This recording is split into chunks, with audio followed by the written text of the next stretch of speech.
Welcome back to Diasporas. I'm Victor Mudama. I'm your host. I am behind the camera today. Today we are bringing something special for you guys. We got in person Dr. Joshua Musembi Kivuva, and today we're going to be discussing China's interests in Africa as we continue to build on these units of understanding how African countries play a role in larger global geopolitics. And so we're going to start with China's interests in Africa. Professor, thanks so much for joining us today, and thank you for just being so great during this process. I want to give a special shout out to Boot Up and Community Forge for just helping us out with everything throughout this process. Please like, comment, subscribe, and share. And thank you for this process. Thanks for having us, and thank you for being there for us. Let's hop right into today's topic. So we've been discussing the larger hegemons and how their interest in Africa tends to be niche and tends to vary depending on what their goals are. So tell us a little bit about this chart right here. Thank you very much, and I want to welcome everybody to the channel. Basically, today we want to give a background to China's involvement in Africa, in the African continent, and we want to try to understand what is it that they want and why African countries have invited or allowed the Chinese to play a role in their affairs. When we talk about Chinese involvement, we know China is among the oldest dynasties, but when we are talking about Chinese involvement in Africa, we're talking of something that just goes back the last 3 or 4 decades at the most. Because remember, China was not directly involved in the scramble for Africa. China never colonized any African country. So in the 60s, when African countries were involved in the struggle for independence, China hardly was involved. So really this is a recent involvement, but one that has sparked serious concerns both in the continent, for the continent, and from other major players in global politics. China involvement in Africa seems to provide both opportunities for the African countries, but it is also being seen as a serious threat, both for the African countries, but also for other global players that have an interest in the continent. So,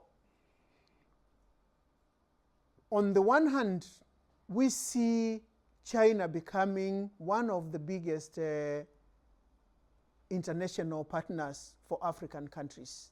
China has invested in large infrastructure projects. It is invested a lot in African roads, connecting the different capitals together. In fact, you remember one of the major critiques of colonialism was that colonial powers never linked African countries together. When you wanted to move from Nairobi to Kigali, you had to go through France or you had to go through London. But even after independence, there were not concerted efforts to connect this. So one of the major things that we are seeing a difference arising with the Chinese form of development is that we are seeing China constructing roads across a region, across boundaries. When we look at their railway lines, they tend to move from across several boundaries, connecting capitals in different countries. China is also involved in the construction and renovation and modernization of ports, of airports in different countries. And more important, and what we just witnessed the other day is that China is also opening its markets for African products and African producers.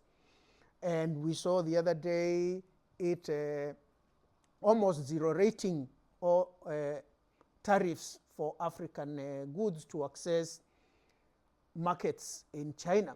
But on the other hand, China is not a philanthropic country. China is not driven by some ideal motivations that are meant to benefit a country. At the end of the day, China has become a major global player, and it is involved in global politics, and global politics is about resources and how much of those resources you can control. So its involvement in Africa is driven by that desire to control rare minerals that have not established an established market in the international market of resources. It is interested in controlling, and it is already controlling these rare minerals, most of which are found in Africa, and most of which even many African countries do not even know they exist, and even when they know they exist, they do not know the value of it. So China is engaged in some clandestine maneuver while openly giving loans and trying to help African countries develop, but it is exploiting African countries.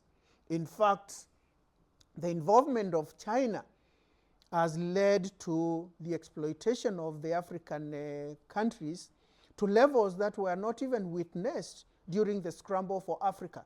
So it is becoming extremely negative for the continent. So other issues that are being raised are similar issues that were raised about the other major powers, the European powers, the American powers, issues of neocolonialism, issues of exploitation. So now we can ask ourselves this question: why is China then interested in Africa? And one thing that I want to state at the beginning is that China is not interested in Africa as a continent. China is interested in certain countries for which certain countries that serve its national interests. So China, like every other global power, is pursuing a national interest that can only be fulfilled either by resources that are found in specific countries or giving loans to specific countries. So what are these interests, and what are these countries that China is interested in? So now we get let's go to the first one. The first one.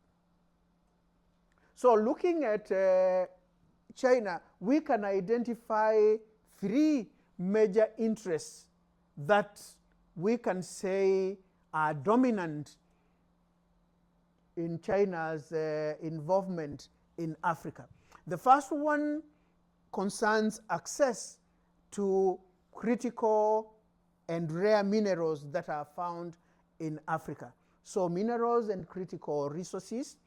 The second one is access to oil and energy, ensuring that China has enough adequate supply of that. But we've seen what is happening recently is because of the global economic competition that it is engaged against the European Union and North America. It is not just access to these minerals that is important to China. China is also driven by a desire to ensure that the other competitors do not have access to them, such that even when China has already had enough, it wants to control them to ensure the others do not have access to them. And then The third one, and this is the one that really is of interest to the African countries, is that it is trying to develop infrastructure and transport and telecommunications in Africa, but even that is still serving Chinese interests, in the sense that the ones that are developing it are Chinese company, the China Road and Bridge Company. The loans that are financing the construction of this are from China, mainly from the Exim Bank. So even this, the infrastructure and transport, even though it is meant to benefit the African countries, it is one that is also benefiting the Chinese. So now we'll look at each one of these and see exactly how it is taking place. So now let's look at the first one, the control, the access and control of minerals and other critical resources. What are these countries that have these critical resources that China is interested in? And these will tell us the countries that China is involved in. The first one is Africa's Wild West, the Democratic Republic of Congo, which has practically almost every mineral that is of importance to the global system. Many of them, because of the absence of a functional government, are not known. Then countries like Zambia, because of control of copper, and South Africa. These are the major countries that have these resources that China is interested in. In this, we make a distinction here between two kinds of countries with enormous resources. On one hand, we have South Africa, and on the other one, we have the Democratic Republic of Congo. And we want to draw some interesting parallels here. South Africa has practically every mineral that is of value. But the South African government, even when it was under the control of the Boers, apartheid South Africa, it had a functional government in which these minerals are mined, they are processed, and they are marketed to international standards, such that anybody who has access to, anybody who wants to have access to it and can afford it can go to the international market and they can buy it. So really, we do not see a big scramble on the minerals or about the minerals that are in South Africa, because they can access it freely in the international market. When you want gold, when you want diamonds, when you want even any other mineral of international importance, you can get it, and it is marketed outside there. But on the other side, we have the Democratic Republic of Congo, what we will be calling Africa's Wild West. It has not had a functional government since independence. And as a result of that, anybody who can marshal any mercenaries, anybody who can get access to any land that has these minerals, it is able to mine it, it is able to control it. Different different powerful states, whether they are America, whether they are the Soviet Union, whether it is now China, it is the European Union, they have tried to control separate regions of the Democratic Republic of Congo to be able to exploit these resources at will. And therefore, both from the fact that the DRC doesn't have a functional government, and the fact that these world powers do not want it to have a functional government, it has been a place where anybody who wants access to resources and has the power can go access them. And the government of the Democratic Republic of Congo, whether we are talking about the Kabilas or we are talking of now Tshisekedi, they have absolutely no control over that. And this is why you find even a small player in the international system like Rwanda with its M23, it is also laying a claim to these minerals. There was a time that the largest exporter of Congolese, of DRC gold was in Nairobi. In fact, there were times that Nairobi, through Kamlish Patni, showed a larger ledger of exporting gold than the DRC did. So it is just a place where anybody can profit out of it. So now, looking at, but before we get to that, we can just list a few of the minerals that are found in the DRC and the minerals that are found in the other countries. We've talked about Zambia being a major global producer of copper, but Africa has rare minerals like lithium, cobalt, iron ore, manganese, and bauxite, all very important in the gig economy and in electronics. So now going to oil and energy. To be developed and to maintain its status as a developed country, China needs a lot of access to oil and energy sources, and many of these can still be found in Africa. Nigeria happens to be about the 6th largest producer of oil, so if China can lay its hands on that, it will have access to an important resource. Angola also produces a large amount of it. The Sudans, both South and Sudan itself, Chad, a major producer of uranium, that is important. Libya, even with its dysfunctional government, Algeria, Egypt, all these are major producers of oil in the world. So China is trying to control Africa to ensure that it controls this.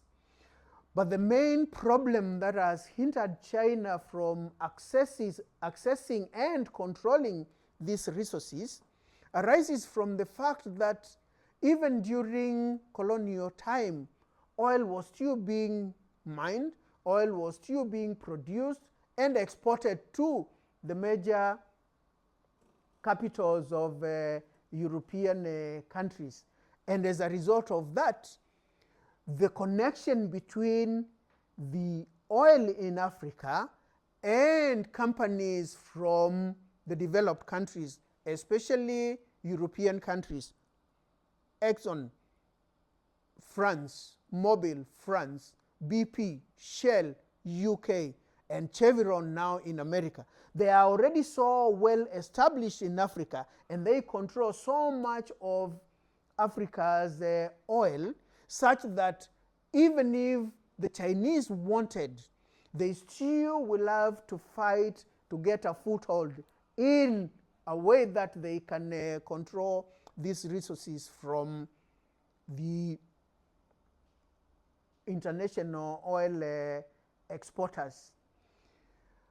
An interesting thing that might probably help the Chinese here is the fact that Africans and African states only have the natural resources, but they do not have the equipment to mine them.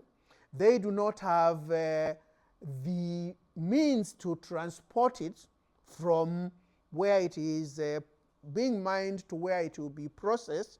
And they also do not have interlinked or international marketing systems that they can use to market the product. So African states still rely on the developed world for the production, the processing, and the marketing of this. So China, being a late entry into this market, faces a disadvantage. But we are seeing some renaissance taking place in Africa, where African states, like it's happening with Traore and a few others, questioning these historical linkages between Africa and the Western world. And we're seeing some of them now severing ties with them. So if China comes in and promises them a better relations, China might find some foothold in them, and we are seeing them doing it. Again, for the case of the DRC, whose colonial power was the Belgium Congo, and Angola, a major oil producer who were under the Portuguese, you find China can get entrance there quite easily because it is not competing so much with other developed countries. But in places like Nigeria, where European and American oil producing and oil marketing companies already control it, it will be quite hard for China to get a foothold in it. And then going back to our last one, there is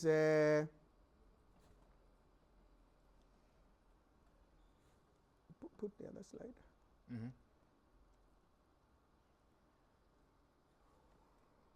The development of infrastructure, transport, railways, telecommunication. This is one area where China is definitely going to have an advantage over the others if it already hasn't had, because this is one place where Africa's needs and Chinese interests have a symbiotic relationship. It is a mutual relationship.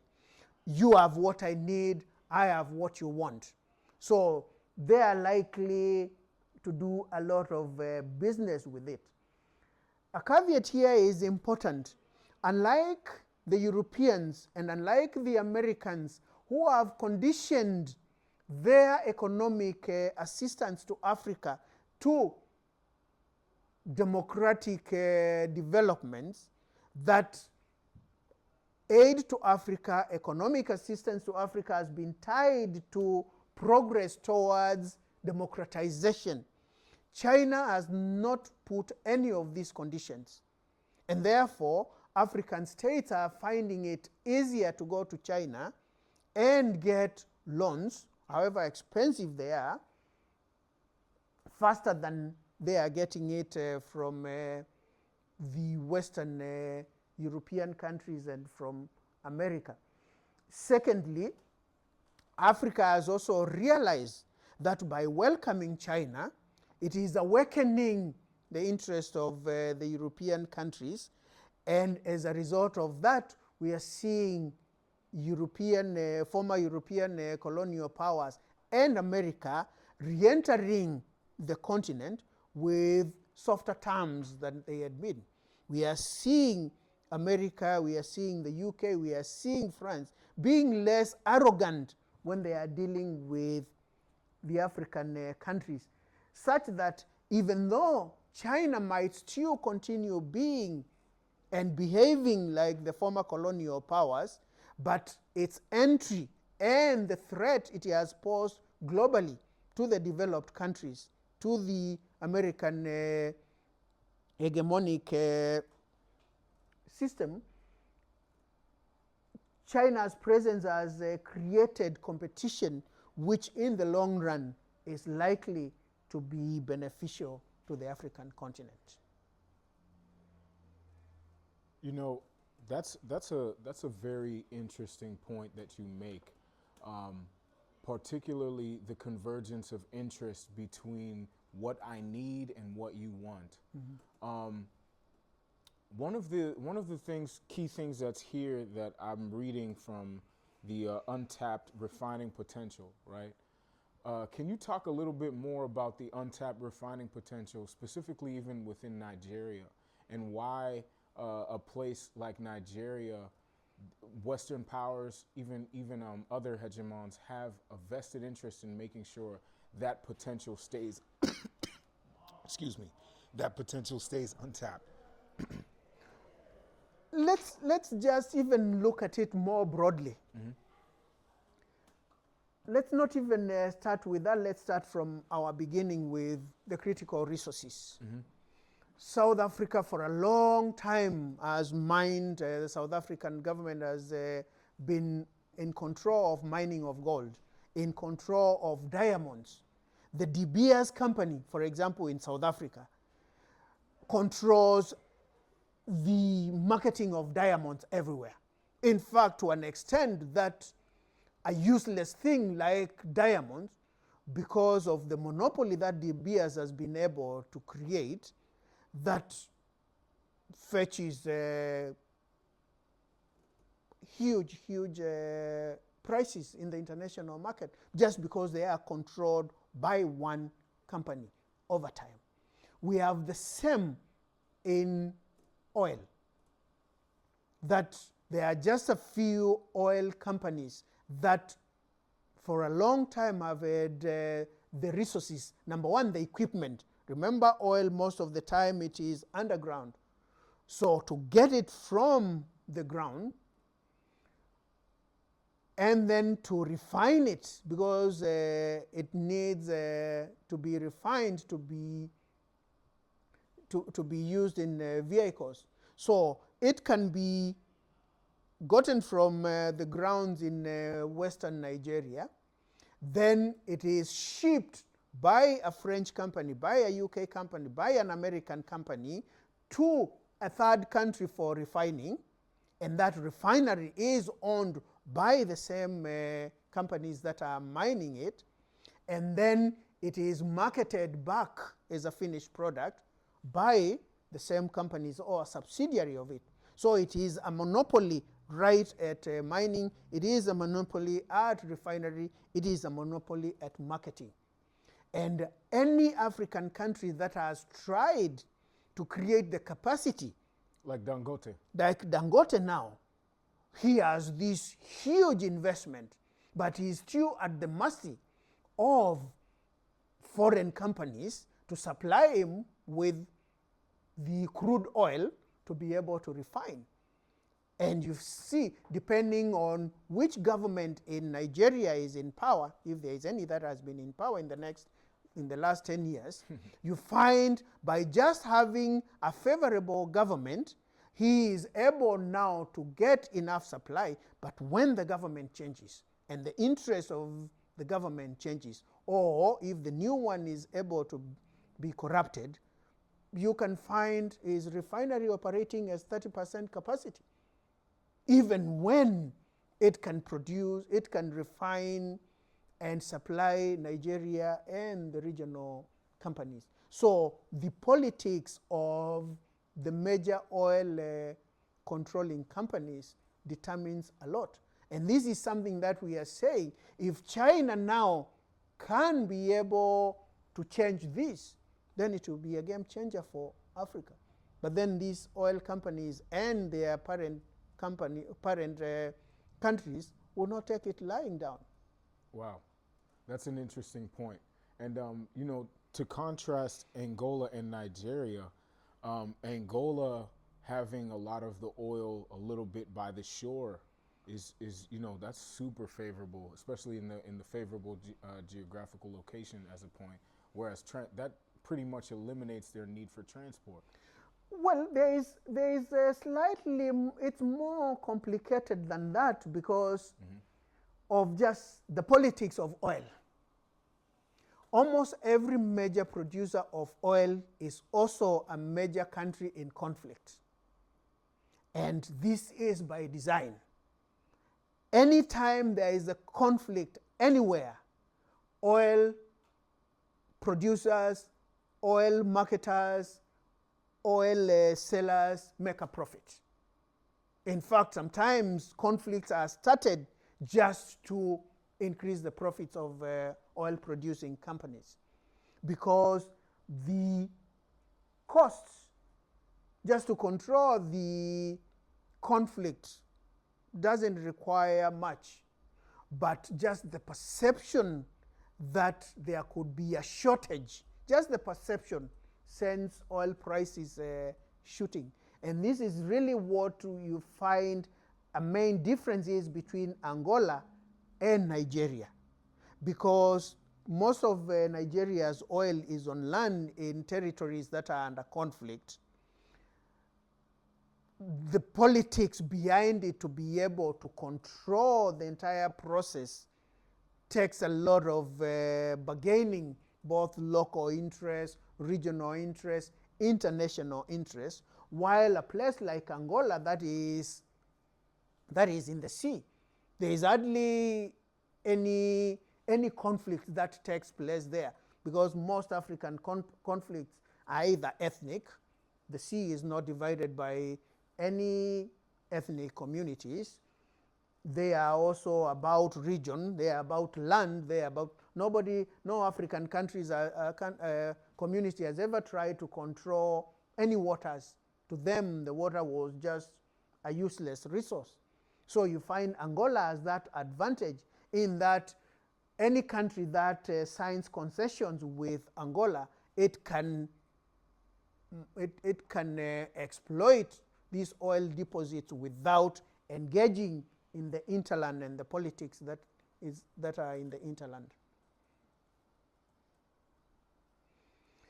Yeah, so I think just to recap that China, even though it has come in full force and it is controlling a lot of these resources to be able to dislodge really the already established interest by the superpowers will take a longer time. No, thank you, Carl. I think we can finish now. It's fine. All right. Well, that's a good place to stop. Next time, I was excited. I started jumping ahead, but next time we're gonna get deeper into infrastructure investments, railways, ports, etc. So this was a great place to stop. Thank you so much for today, Doctor. This was a great talk. And but we're gonna pick up where we left off with China's infrastructure investments.